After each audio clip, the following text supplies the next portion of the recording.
হয়ে যাবে। এটা ঠিকঠাকই আছে, আমার তো ঠিকঠাকই রাখবে। থ্যাংক ইউ রে এত সুন্দর করে দেওয়ার জন্য।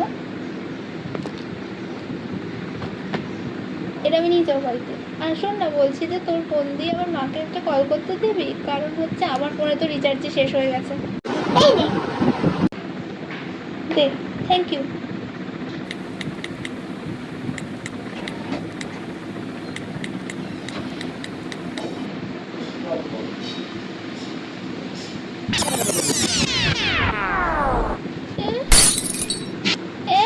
এগুলো কি? এটা কি সেভ করেছিস?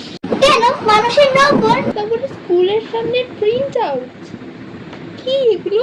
আরে যখন ওই অ্যাসাইনমেন্ট গুলো পড়ে না স্কুলে, তখন তো এই কাপড় দোকানেই আমি প্রিন্ট আউট করাই, তাই জন্যই এভাবে সেভ করে রেখেছি যাতে মনে থাকে। কারণ যদি বলতে ভুলে যাবো কোথায় কোন প্রিন্ট আউটের দোকানের নাম তো মনে থাকে। বাড়ির নিচে সাইবার ক্যাফে? তোর বাড়ির নিচে সাইবার ক্যাফে আছে? কই বলিস নি তো। আরে এটা আমার কোনো প্রিয় কফি শপ নয়, এটা আমার বাড়ির সামনে বাড়ির নিচে লোকাল একটা সাইবার ক্যাফে। সেখান থেকেই তো তোর এই কাজগুলো আমি করে এনেছি। এগুলো কি আমি কোথা দিয়ে করবো তাহলে?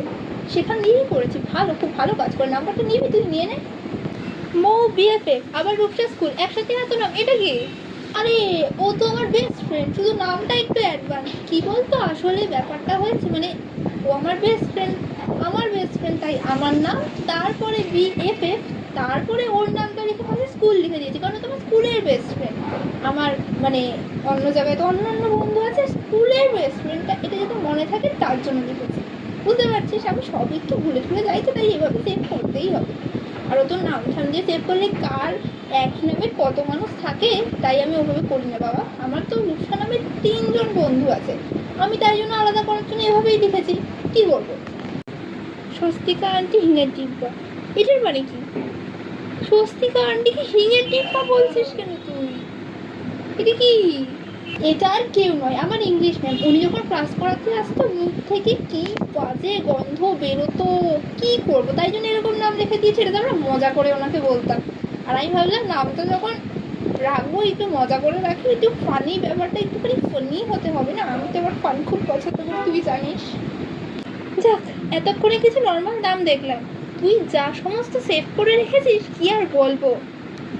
মা বাবা দিদাদুর নাম যদি ঠিক করে না রাখি তাহলে তো আমাকে বাড়ি থেকে বেরই করে দেবে। আমাকে তো এগুলো ঠিক করে রাখতেই হবে, তাই জন্য এগুলো নর্মালি লিখেছি। আর তাছাড়া মা বাবা দিদাদুর একটাই হয়, এরকম অন্য কিছু তো আমাকে লিখতে হবেও না।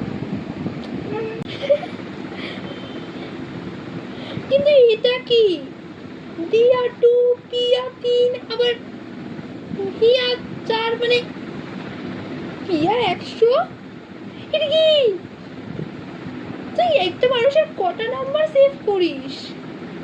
ওরা যদি বারবার এত নম্বর পাল্টায় তাহলে আমি কি করব বলতো? তা আমার নাম্বারটা কিভাবে সেভ করেছিস সেটা দেখা। এই দেখ, 103 বাড়ির রিঙ্কি রোড পিঙ্কি। খুব সোজা। কই দেখি। হে কপাল। আচ্ছা তোমরাও কি এইভাবে নম্বর সেভ করো? তাহলে কয়েকটা নাম এরকম কমেন্টে দাও তো। আর আমার ভিডিও যদি ভালো লাগে তাহলে পরে অবশ্যই সাবস্ক্রাইব করে দেবে। টাটা।